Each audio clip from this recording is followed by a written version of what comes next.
Has anybody, and you guys used it the other day, did you guys have any questions or you have any problems running the machine? Do you have to, when you start it up, it does that, is it the Calibration? Yeah, the calibration. Do you have to do that every time? Do you have to calibrate it every time? You can skip by it if you're in. So the calibration just ensures that the image quality is like perfect. If you didn't calibrate the machine for 6 months, you might see a little degradation in the quality of the image. But when you're turning it on, or if you're rolling it into a case and you're getting ready to start, then you can go ahead and just skip by it. So it's not necessary to do it every time. Probably once a month is fine on that. And so I attached a quick start guide here for you. So there's, I see there was one down here too. This one on this side seems to, the one that I brought, it's they're slightly different, but this one seems to be the better one. It's a little more applicable to your machine. So it's so first of all, you obviously want to plug it in. You want to make sure there's a switch in the back that should always be on. That means the zero. There's a zero in a line. The zero should be flipped back. That's the main power switch. So you want to you want to first hit the power button here. So you hear it beep.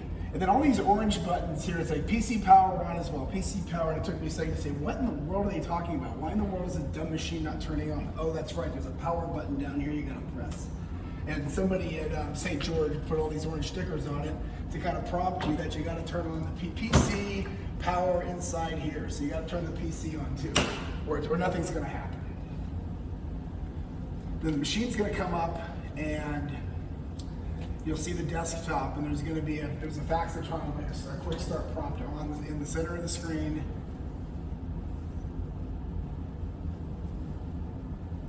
Once this comes up, and it's going to say click to start Faxitron.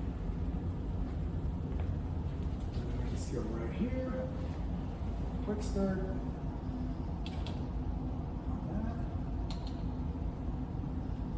The password is a lowercase Faxitron.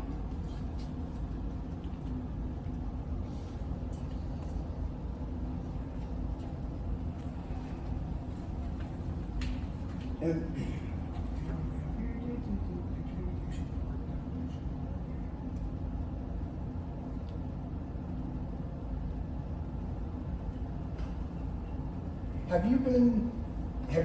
when you're using the machine, are you able to access the hospital work list and the patients pull up and you're able to double click on it? Yeah. Yes. Yeah, you can do that. Okay, great. Okay, so then right here it says, this is where it's giving you the option to calibrate. Just hit skip.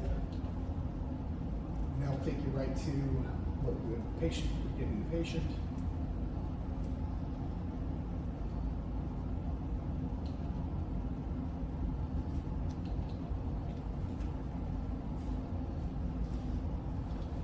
Go start procedure. This is all under number 4. Oh, you know what? I made all these helpful copies. Start procedure.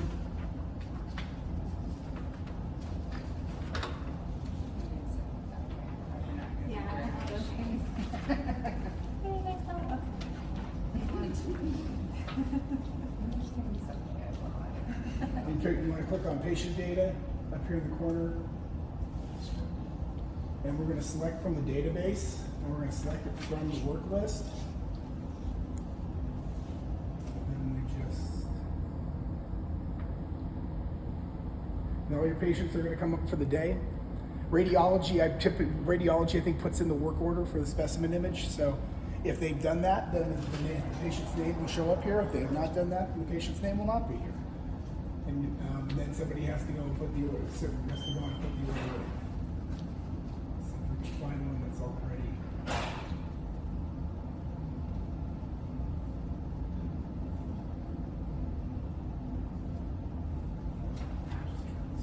So just highlight the name, hit OK.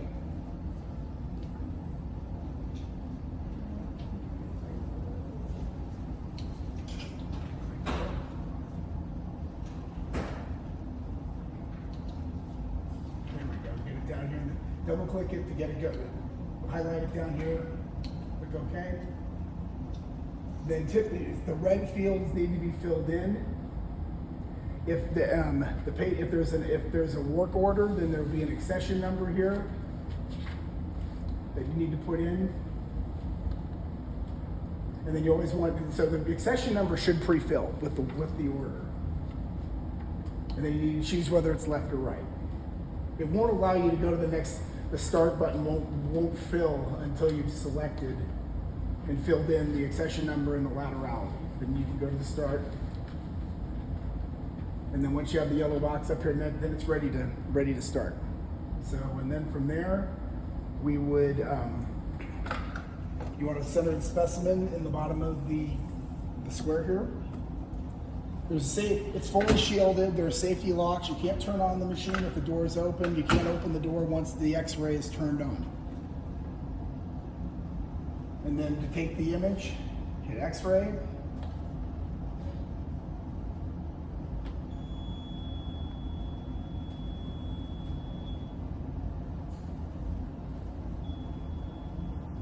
And then over here, it says PAX Store.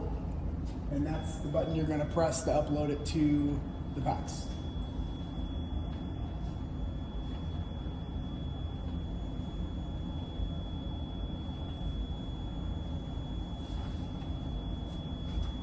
Takes about 60 seconds for the image to come up.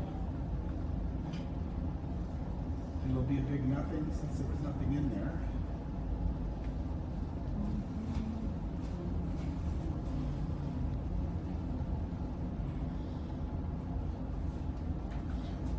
You said with it being fully shielded, we don't need to wear X-ray lead or anything. You don't have to wear lead, you don't have to wear a contained. metering badge or anything like that. Okay. Okay, well there we go. There's our boring image. It's got a little wheel as it's processing everything. It's processing the image and optimizing it. And then once that wheel disappears, then all the buttons over here are going to light up again. There we go. And then you'd have your picture of your image here. Then you just wheel over here to the PAX Store. You click on that. And that's going to so that's, you guys use the network port, or is it connected to the internet? Sure. It's a port. It's a port. Okay, that's why I'm getting an error message because it's not plugged into a data port. But you would see, send, success, and then you know you're done. So which one are you clicking on to send it? Where it's got the little picture of the disk, the floppy disk. Right, but then it comes over, and then what are you putting? And then you don't have to press anything. This is just going to show you that it's going to walk you through all this. It's just showing you what it's doing. That's connecting with the PAX. It's sending the image, and that's going to say success. Okay. And then once it says success, you can just close the dialog box. And then. So once we have the image, are we able to zoom in if the doc wants to get closer? Is there a function like that? Mm-hmm. So. Let's see, contrast. Oh, enlarge. Okay. Yeah. Enhance.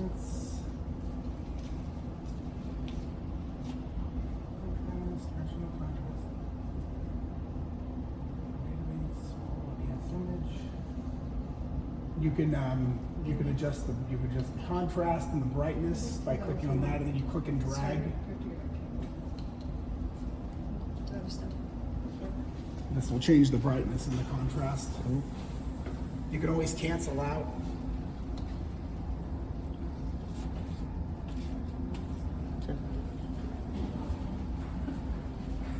And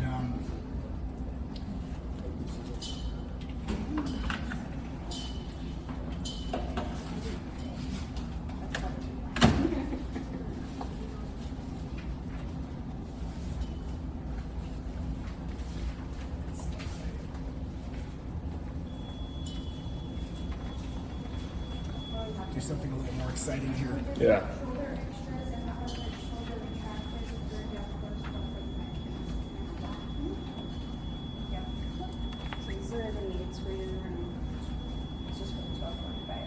And with the error, is it so? What kind of things would cause an error there? Like.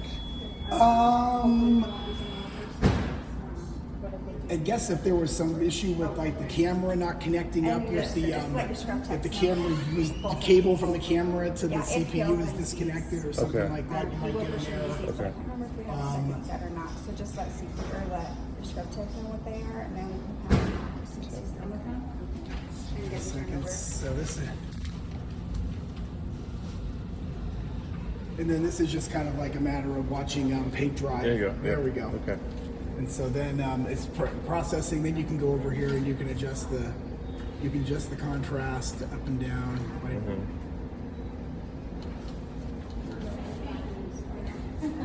Oh, it was doing that a second ago. Yep. That'd be nice. Yep. If you mess, There's a couple different options to. yeah, if you mess it up, you click on original contrast. That will take you back to the original. Okay. The original, and then let's see if there's anything else on here that that you need to know. Those are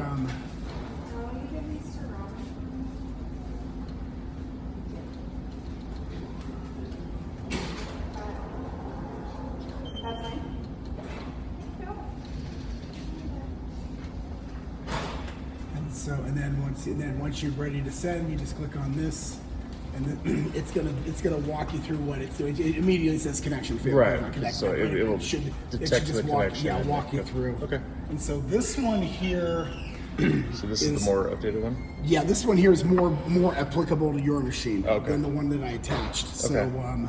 but so what we could do is we'll turn this. I can punch a hole in. Okay, That's- yeah, it's that's got a fine. hole. It's got a Yeah. cord. Got an extra cord. So I'll hold on to yeah. this one. This is the more. This top one is the more. Yeah, applicable that one's a little more. So close this, and then exit program here. And then the one thing I'm going to do is I'm going to try to keep this as close to.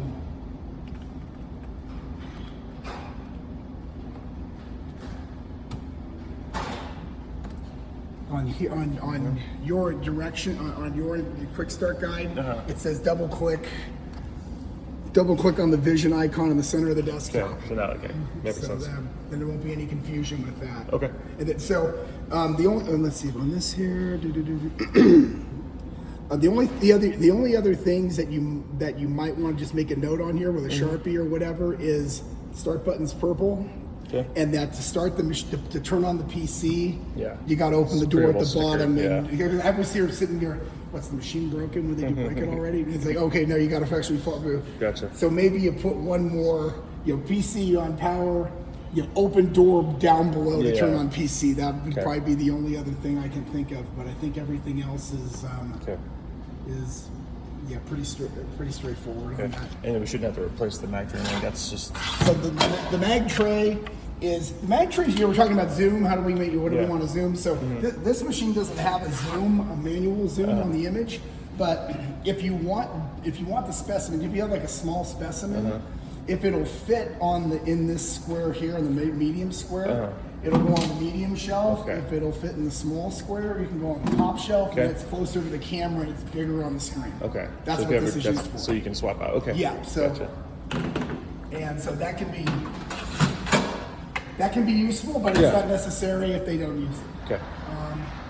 And then I think that's the only other thing I had to double check when is that on the back switch, the line means on and the 0 means off. It's the other way around. 0 Yeah. is on, line is off. Okay. And so that's the main power for it. This has a battery backup, so it'll probably still turn on even if that switch is in the back. But that's if you have plug it on. issues, it just needs, and that switch in the back should never be touched. Okay. Okay. And so that's it seems to be working fine. It's 11 years old. It's way past.